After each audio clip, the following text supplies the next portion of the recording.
जय भीम साथियों, बहुत लंबे अंतराल के बाद हम लोग आज मिल रहे हैं। कल से संसद का मानसून सत्र शुरू हो रहा है। दिल्ली विश्वविद्यालय में एडमिशन शुरू हो गया आज से, और 1 अगस्त से दिल्ली विश्वविद्यालय की क्लासेस शुरू होंगी। मानसून सत्र शुरू होने के साथ 23 जुलाई को हम लोग कॉन्स्टिट्यूशन क्लब में स्पीकर हॉल में एक सेमिनार का आयोजन करने जा रहे हैं, और आयोजन करता है वी द पीपुल, और सहयोगी हैं जय भीम मिशन, संविधान बचाओ संघर्ष समिति और तमाम इस तरह के कई संगठन हैं जो मिलकर साझा हम लोग हर बार कॉन्स्टिट्यूशन क्लब में या कहीं और ये प्रोग्राम करते हैं। संसद शुरू हो रहा है और जन सरोकार के कई सवाल उठेंगे। हमारे संगठन की ओर से जो हम लोग सेमिनार करने जा रहे हैं, चाहते हैं कि जो सेमिनार में जो सवाल उठें वो संसद के अंदर भी गूंजे। मसलन विश्वविद्यालय, आईआईटी, मेडिकल कॉलेजेस जिस तरीके से दलित, पिछड़े, आदिवासी छात्रों के उत्पीड़न, छात्र छोड़िए, शिक्षकों का भी उत्पीड़न जिस तरीके से हो रहा है, उसके प्रमाण धीरे धीरे सामने आने लगे हैं। आज ही मुझे एक फ़ोन आया था उत्तर प्रदेश से कि पुलिस वाले वहाँ गए हैं, एक टीचर को कह रहे हैं कि ये आपके खिलाफ़ जो है राजद्रोह का मुकदमा लगेगा, आपने संविधान बचाओ के बारे में लिखा था, 2022 में इलेक्शन के समय का पोस्ट है, उसमें मुकदमा करने की धमकी मिली है। बेंगलोर में आपने देखा होगा पिछली बार 10 प्रोफेसरों ने अपने प्रशासनिक पद से इस्तीफ़ा दे दिया था, दलित प्रोफेसरों ने इस्तीफ़ा दिया था। इसका मतलब है कि हर जगह जो तथाकथित जो हिंदू राष्ट्र बनाने वाले लोग हैं, जातीय वर्चस्व और दमन हर जगह बरकरार जारी है। संसद ये सवाल हम लोग 23 तारीख को जो सेमिनार है उसमें उठाएंगे। कई सांसद, गणमान्य सांसद, member of parliament, farmer member of parliament, कुछ मिनिस्टर्स, कुछ member of parliament, sitting member of parliament, Rajya Sabha, Lok Sabha दोनों के उसमें आएंगे, और हम लोग उन पर ये दबाव डालेंगे कि ये कम से कम मुद्दा संसद के अंदर भी उठे। दूसरा महत्वपूर्ण सवाल है कि लगातार हम लोग ईवीएम के खिलाफ संघर्ष करते रहे हैं। जब ईवीएम की पोल खोल हो गई, जब महाराष्ट्र चुनाव में राहुल गांधी ने बाकायदा पूरा सबूतों के साथ प्रमाण चुनाव आयोग में जमा किए, चुनाव आयोग के तरफ से कोई समुचित जवाब नहीं आया, तो इनकी ईवीएम की पोल खोल हो गई है। इसलिए अब बिहार चुनाव के माध्यम से ही अब वोट कटवा प्रोग्राम चल रहा है। इसलिए हम लोग ये मुद्दा भी उठाएंगे, और साथ साथ ये भी मुद्दा उठाएंगे कि ईवीएम से नहीं और सीधा बैलेट पेपर से चुनाव हो। बहुत दिनों से ये मांग हो रही थी कि जातीय जनगणना हो। जातीय जनगणना मतलब हर जाति की जनगणना, सिर्फ जाति की नहीं, उसके कितनी संपत्ति है, कितने ज़मीन है, कितने बिजनेस में है, कितने नौकरी में है, एक एक आंकड़े सामने आने चाहिए। इसमें जो विलम्ब हो रहा है, जो विलम्ब होगा, जितना विलम्ब होगा उतना समझिए बहुजनों की हकमारी होगी। सवाल एक और जो है आरक्षण का, निजी क्षेत्र में आरक्षण का, प्रतिनिधित्व का सवाल हम लोग लगातार उठाते रहें कि जिसको आप निजी क्षेत्र कहते हैं वो वाकई निजी नहीं है, वो पब्लिक के पैसे से ही चलते हैं। आपने देखा होगा कि बैंक के हजारों हजार करोड़ रुपए लेकर नीरव मोदी और तमाम ऐसे लोग भाग गए देश के बाहर, वहाँ जाके ऐश कर रहे हैं। वो पैसा पब्लिक का है। बैंक से जो लोन दिए जाते हैं पब्लिक का पैसा होता है, और बहुत ही कम दर पे वो लोन दिए जाते हैं, और कई बार तो लाखों लाख करोड़, 16 लाख करोड़ रुपए राइट ऑफ कर दिए गए हैं बड़े बड़े पूंजीपतियों के और ऐसे लोगों के, धनाढ़ लोगों को। तो इसलिए पब्लिक के पैसा से चलता है। कहने के लिए प्राइवेट है, लेकिन वो प्राइवेट नहीं है। इसलिए उसमें हमारी समुचित भागीदारी, जितने सरकारी ठेके हैं उसमें हमारी भागीदारी ये सुनिश्चित हो, इसके लिए संसद में बहस हो।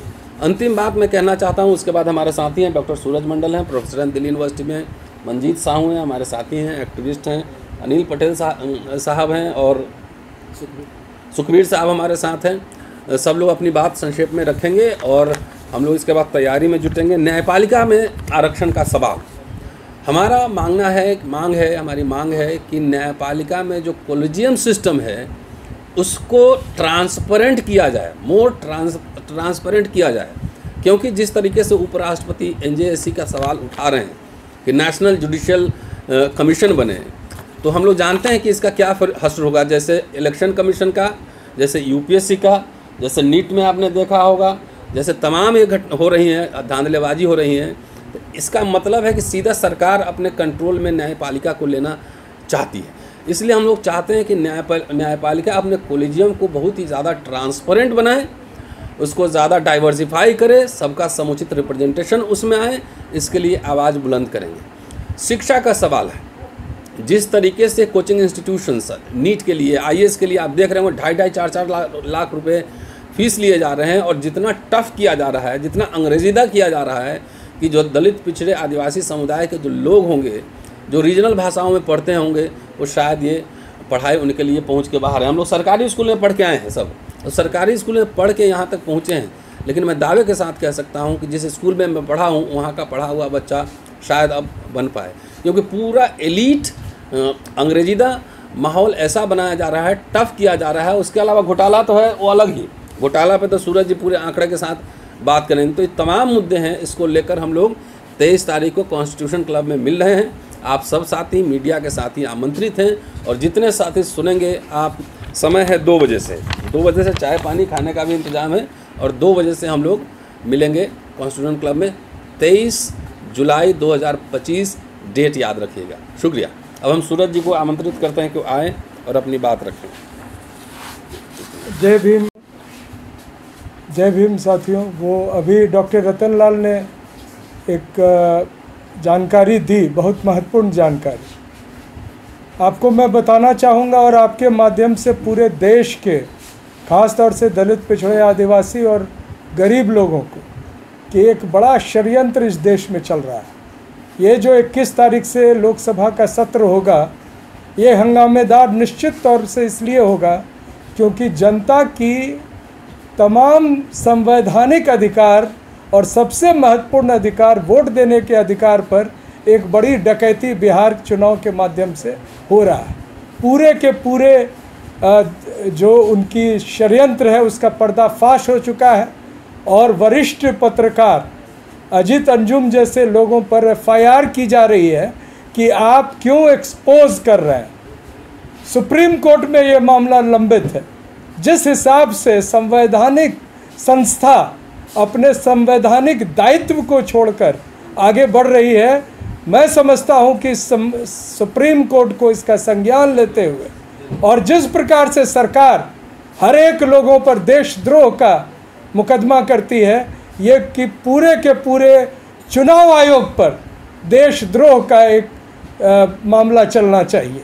क्योंकि अगर संविधान से वोट देने के अधिकार को आप छीन लेंगे, आप जिस प्रकार से पूरे के पूरे बिहार में फर्जीनामा कर रहे हैं और उसी की प्रतिरूप पूरे देश में करने का ऐलान कर चुके हैं, तो ये लगता है कि लोगों के वोट का अधिकार को भी आप छीन रहे हैं। इस पर चुनाव, अभी जो संसद सत्र होगा उसमें चर्चा होनी चाहिए। WTP यानी वी द पीपल और जो बाकी संस्थाओं का नाम लिया, वो इनका प्रयास हमेशा रहा है, हर लोकसभा सत्र से पहले ये एक या संसद सत्र से पहले इस प्रकार का एक आयोजन होता है कॉन्स्टिट्यूशन क्लब में। अनेक मेंबर ऑफ पार्लियामेंट आते हैं और अपनी बात को, जब लोगों के बातों के साथ साथ उनका एक प्रकार से आदान प्रदान होता है विचारों का, तो वो चीज़ झलकता है जब संसद में वो हमारे माननीय सांसद सब बोलते हैं। एक महत्वपूर्ण सवाल और उठाया, आप देखे होंगे गवई साहब चीफ जस्टिस, गवई साहब दलित समुदाय से आते हैं, और उनके चीफ जस्टिस बनने के बाद, सुप्रीम कोर्ट के चीफ जस्टिस बनने के बाद, जिस प्रकार से महाराष्ट्र जाने पर तमाम संवैधानिक पद पर बैठे लोग उनके आगमन को किसी प्रकार का तवज्जो न देते हुए उनका अपमान किया, ये सिर्फ उनका अपमान नहीं, पूरे सुप्रीम कोर्ट या पूरे देश का अपमान। आप समझ रहे होंगे, अभी लगातार आप समाचारों में देख रहे हो, हर एक राज्य में हाई कोर्ट जजेस की नियुक्ति हो रही है, हर एक राज्य में और सुप्रीम कोर्ट में जजेस की नियुक्ति हो रही है। फैसला कब लिया गया? ये टाइमिंग सेट किया जाता है, उनको पता होता है कि गवई साहब बनेंगे चीफ जस्टिस, उसके पहले ये सारे फैसले ले लो, अन्यथा गवई साहब जैसे लोग जो चीफ जस्टिस बनेंगे तो हो सकता है जुडिशरी में वो प्रतिनिधित्व की बात करें, डाइवर्सिटी की बात करें, और अगर ऐसी बात होगी तो दलित, पिछड़े और आदिवासी समुदाय से, अल्पसंख्यक समुदाय से हमें न्यायाधीश बनाना पड़ेगा। इसको बाईपास करने के लिए ये काम किया गया है। और शिक्षा का जो सवाल है, अभी हम लोग जहाँ हैं दिल्ली विश्वविद्यालय में, यहाँ हम देख रहे हैं कि किस प्रकार से फीस को बढ़ाया जा रहा है, किस प्रकार से सिलेबस में एक हेरा फेरी करके स्कूल लेवल पर न सिर्फ धार्मिक वैमनस्यता फैलाने का एक साजिश आरएसएस का जो है वो चल रहा है। क्लास 8 के टेक्स्ट बुक्स में, हिस्ट्री में आप डाल रहे हैं ऐसी ऐसी बातें जिनका हिस्टोरिकल फैक्ट्स एक संदेहास्पद है, जिसको ऑथेंटिकेट नहीं किया जा सकता है। आप कह रहे हैं कि मुसलमान जो थे इतने लोगों को, या अकबर ने इतने लोगों को मार दिया, और तमाम जो मेडिवल हिस्ट्री के जो अभी रिसर्च करने वाले हैं जेएनयू जैसे जगह पे, दिल्ली विश्वविद्यालय जगह पे, वो बार बार ये सवाल उठा रहे हैं कि ये जो बातें स्कूल के टेक्स्ट बुक में डाली जा रही, और अन्यथा ये कहा जा रहा है कि ब्राह्मणवाद शब्द टेक्स्ट बुक्स में आप इस्तेमाल नहीं कर सकते हैं क्योंकि उससे उस समुदाय की भावना को ठेस पहुंचेगा। और इधर आर्ग्यूमेंट ये है कि हमें तथ्य देना है। तो इस प्रकार की जो अनेक चर्चाएं हो रही है, इसको रोकने के लिए हम अनुरोध करेंगे कि बड़ी संख्या में 23 जुलाई को जो कॉन्स्टिट्यूशन क्लब ऑफ इंडिया में हमारे तमाम जो संविधान को बचाने वाले लोग हैं वो शामिल हों, और वो आकर अपनी बात न सिर्फ रखें और सुने, बल्कि हम सांसदों से भी निवेदन कर रहे हैं कि वो बड़ी संख्या में आए। और मैं एक खास जानकारी देना चाहता हूं कि डीएमके पार्टी के जो 4 नए राज्यसभा सांसद हैं, जिसमें से एक पहले से सांसद हैं पी विल्सन साहब, ये सभी लोगों को वहाँ पर एक प्रकार से सम्मानित भी किया जाएगा क्योंकि वो दोबारा चुनकर आ रहे हैं। मैं WTP के हमारे साथी अनिल पटेल जी से अनुरोध करूंगा कि वो अपनी बात रखें। नमस्कार, जय भीम, और आप समस्त मीडिया बंधुओं को प्रणाम करता हूं, नमस्कार करता हूं, हमारे आपके दर्शकों को प्रणाम करता हूं, और हमारे जो पहले के शिक्षाविद दो हमारे डॉक्टर प्रोफेसर बोल रहे थे उनको मैं प्रणाम करता हूं। हमारे बीच में मंजीत साहू जी बिहार से आए हुए हैं, सुखबीर साहब हैं, उन सबको प्रणाम करते हुए आगे बढ़ते हैं। कि देखिए, हम लोग का जो आप लोग जानते हैं कि हम लोग का कार्यक्रम निरंतर 2019 से कॉन्स्टिट्यूशन क्लब और रामलीला मैदान में चलता है।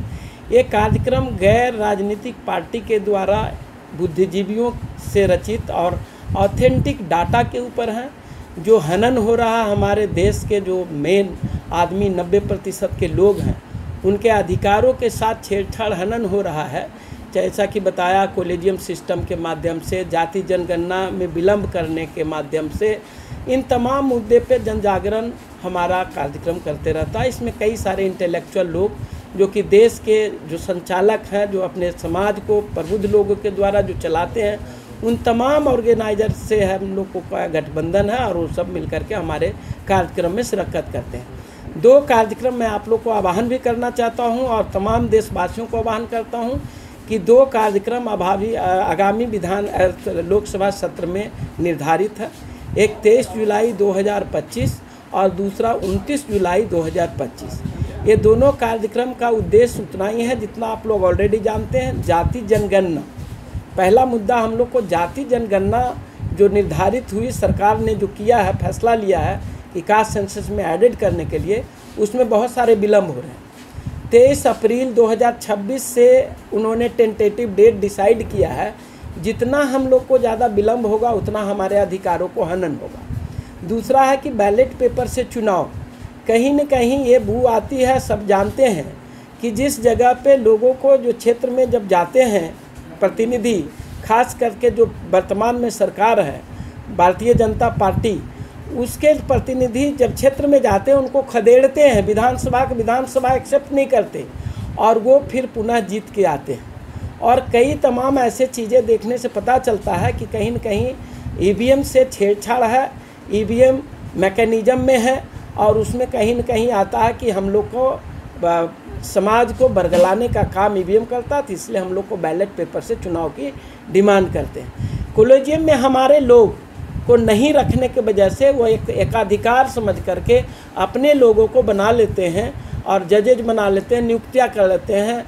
अभी आपको जीता जागता 2 उदाहरण मैं पेश कर देता हूँ। ये तमाम देशवासियों को देखना चाहिए, खास करके जो वकालत क्षेत्र में है उनको इस चीज़ का विरोध करना चाहिए कि वकालत में, जैसे हमारे बिहार प्रदेश में एक बड़े राजनीतिक पार्टी के लोग जो कोलिजन में सरकार चल रहे हैं, जनता दल यूनाइटेड के, उनके एक हमारे लोग हैं संजय झा जी, राज्यसभा सांसद भी हैं, बिहार में मंत्री भी हैं। उनके 2 बेटी एक ही घर के छत में रहने वाली, मात्र 2 साल 3 साल के एक्सपीरियंस के बाद ही उनको है जो कि नियुक्ति कर दिया जाता है क्लास ए में, वो भी सुप्रीम कोर्ट जैसे संस्थानों पे। अब वकालत किसके करेंगे? जो हमारे देश के संसाधन के ऊपर कब्जा है उनके ऊपर वकालत करेंगे। वो अब तो हमारे लोग तो वहाँ पे है ही नहीं।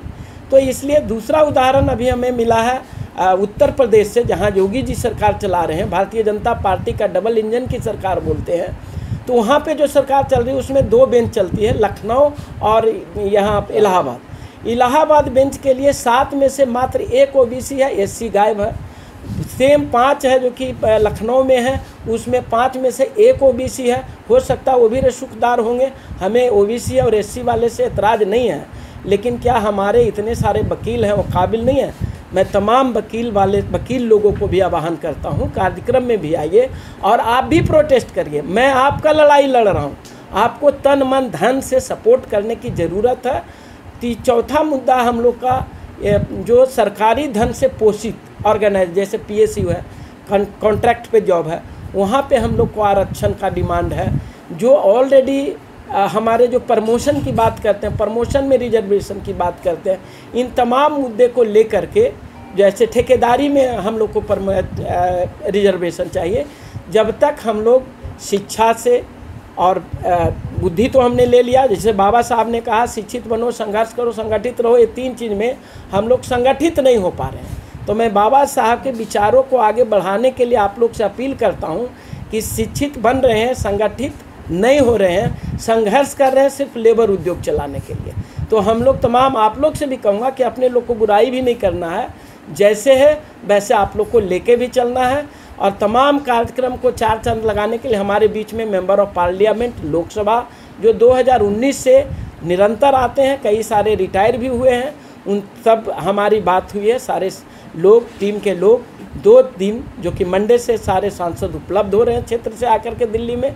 तो हमारी 2-3 टीम बना करके समस्त है जो कि सांसद महोदय को भी हम लोग आह्वान कर रहे हैं, उनको लाने का प्रयास कर रहे हैं। और उतना ही नहीं, बिहाइंड द कर्टन हम लोग जो मुद्दे हैं वो मुद्दे को 1 to 1 बैठ करके भी समझाने का प्रयास कर रहे हैं। उससे कई सारे बहुसंख्यक समाज के हित में कार्य हो रहा।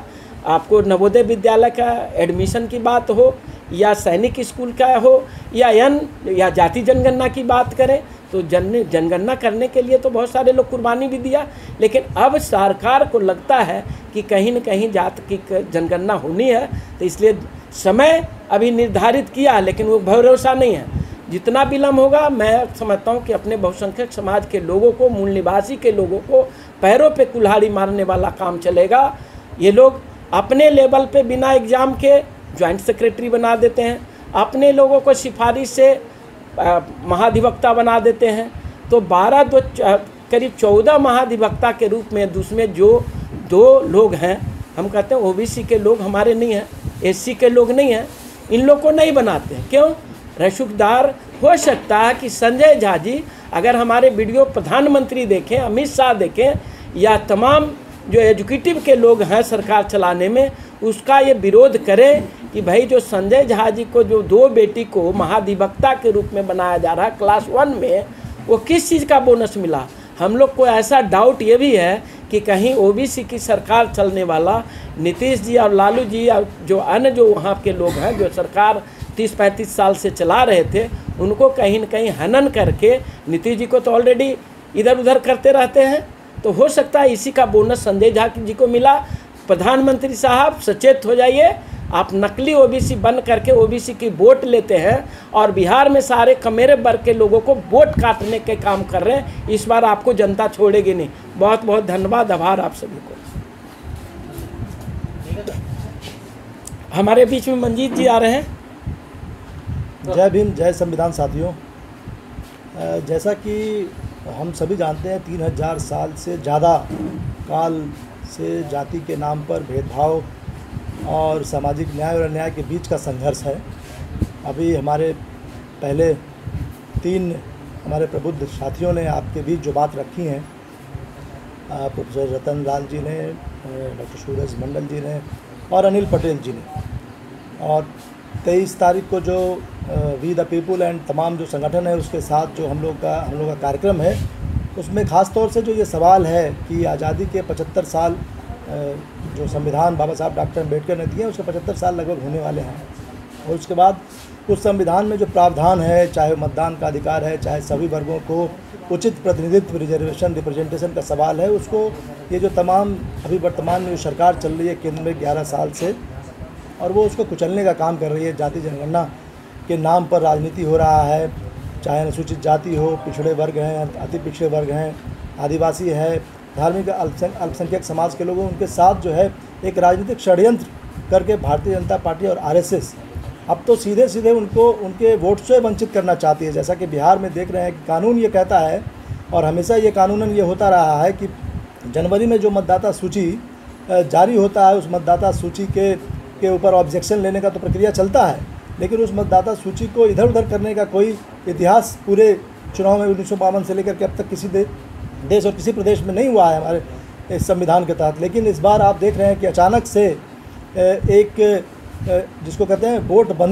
नोटबंदी के बाद हम लोग ये कहना चाह रहे हैं कि ये वोटबंदी करने की योजना को लेकर के आए हैं। और जब कोई पत्रकार, पूरी जो मेन स्ट्रीम मीडिया है वो तो इनका गाना गाने में लगे, लेकिन कोई पत्रकार जब दिल्ली से जा कर के वहाँ पे उनको पर्दाफाश करने का काम करता है तो उसके ऊपर जो है वो मुकदमा दर्ज कर रहे हैं। बिहार में चाहे देश में जो आरक्षण का मामला है, अनुसूचित जाति के जो पोर्शन है, जहाँ पे जिस सरकारी क्षेत्र में मिले हुए हैं उसकी चोरी हो रही है, और जहाँ मिलना चाहिए जो निजी क्षेत्र है, जो तथाकथित जो पब्लिक के ही पैसे से चलती है निजी क्षेत्र में, न्यायपालिका में या तमाम जो शिक्षा के क्षेत्र हैं, स्वास्थ्य के क्षेत्र हैं, उनमें जो हमारा हक हिस्सा और भागीदारी जो होना चाहिए वो नहीं है।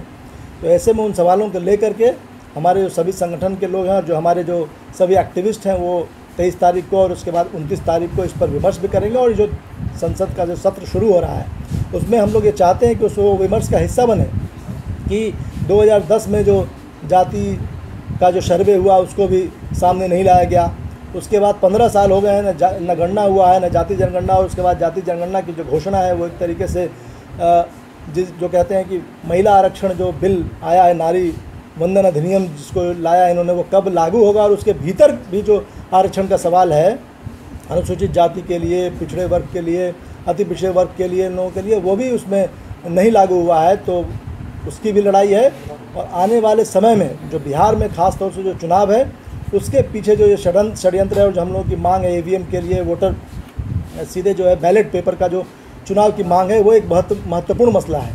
क्योंकि ये अब महाराष्ट्र में तो वो पर्दे के पीछे चोरी करने की कोशिश कर रहे थे, अब तो यहाँ सीधे पर्दे के सामने आकर के भाई बिहार एक ऐसा प्रदेश है जहाँ पर कि एक बड़ी आबादी गरीबी में है, उनके पास छत नहीं है, फूस तक नहीं होता उनके छत के ऊपर जब बाढ़ आ जाता है, सुखाड़ आ जाता है, ऐसी स्थिति में उनके पास एक थैला तक नहीं होता है। वो कागज़ दिखाने की बात करते हैं। प्रधानमंत्री इस देश के हैं वो, और जो बिहार के मुख्यमंत्री हैं वो अपने माता और पिता के जन्म का प्रमाण पत्र दे पाएंगे क्या?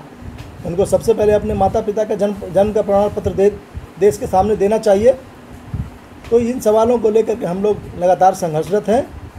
और ये वी द पीपुल और संघर्ष समिति, संविधान बचाओ संघर्ष समिति के साथ साथ पूरे देश में जितने भी सामाजिक न्याय के संगठन हैं उन सब का सवाल ये है कि क्या जातीय जो जनगणना है वो कब होगा, उसके सवाल जो प्रश्नावली होंगे वो क्या होंगे, और उसकी अंतिम तारीख क्या होगी। क्या ये पॉलिटिकल, केवल प्रधानमंत्री मोदी जी ने इस पर तो अभी तक कुछ बोला ही नहीं है। प्रधानमंत्री जी जब मोदी जी जा रहे हैं बिहार के सभाओं में, उस पर भी उन्होंने नहीं कहा कि वो जाति जनगणना करेंगे, उस पर 50% की जो आरक्षण की सीमा है उसको तोड़ करके कितना देंगे नहीं देंगे। बिहार में जाति आधारित गणना हुआ, 84% SC ST और OBC के जो लोग हैं उनके आरक्षण को 65% किया गया। भारतीय जनता पार्टी विधानसभा के भीतर तो समर्थन करती है, लेकिन उसी भारतीय जनता पार्टी के नेतृत्व में जो NDA में की जो सरकार है दिल्ली में बैठी हुई, उसको अनुसूची 9 में नहीं डाल करके सुप्रीम कोर्ट में जा करके फंसा देने का काम करती है। भाजपा और जदयू और NDA की जो सरकार है उसको बिहार की विधानसभा में फिर से एक बार हम तो कहते हैं कि अगर सचमुच में आप आरक्षण के हिमायती है, कमज़ोर वर्ग के, दलित, वंचित, उपेक्षित, शोषित, पीड़ित समाज के अगर आप हिमायती हैं प्रधानमंत्री जी, तो आप जो है विधानसभा का सत्र वहाँ जो है आपकी पार्टी मांग करे, आपकी सत्ता में है, आप वहाँ पे हैं, और वहाँ पे फिर से एक बार ला करके और उसको केंद्र की को प्रस्तावित करे, वहाँ जो सुप्रीम कोर्ट में मामला है उसको वापस लेकर के, और 65% जो आरक्षण है वो वहाँ पिछड़े अति पिछड़े अनुसूचित जाति और जनजाति वर्ग का उसको अगर लागू नहीं करते हैं, इसका मतलब ये है कि आप आज भी बेईमानी से उसी तरह से ओतप्रोत हैं जैसे आरएसएस अपने शुरुआती दिनों से, भारतीय जनता पार्टी अपने शुरुआती दिनों से है। धन्यवाद। जय भीम साथियों, आप सभी मीडिया बंधुओं से मेरा जय भीम नमो बुद्धाय। आज का जो हम मुद्दा आपके मुखातिब हुए हैं वो है 23 तारीख को जो हम कॉन्स्टिट्यूशनल क्लब में प्रोग्राम करने जा रहे हैं, जो SC ST OBC माइनॉरिटी की हकमारी का मनुवादी सरकार काम कर रही है, उसको रोकने के लिए। अब जैसे बिहार में नोटबंदी की जगह वोट कटिंग का कर रहे हैं, ये वो आपको बिहार को मुद्दा बनाया है इन्होंने। आगे आने वाले हर ज़िले में ये ऐसा ही करेंगे और वोट काटेंगे, वोट काट के अपना वाद पूरा करने की कोशिश करेंगे। तो आप मीडिया बंधुओं से हमारी गुजारिश है कि हमारे 23 तारीख वाले प्रोग्राम को इतना हाईलाइट करें जनता में, ताकि वो संसद तक उसकी गूंज जाए और ज़्यादा से ज़्यादा आवाज़ हमारी उठे, बुलंद हो, ताकि हम अपने मकसद में कामयाब हो सकें। जय हिंद साथियों। चलिए ठीक है सर। मंडल की जरा 2 मिनट इंटरव्यू दे दो आप।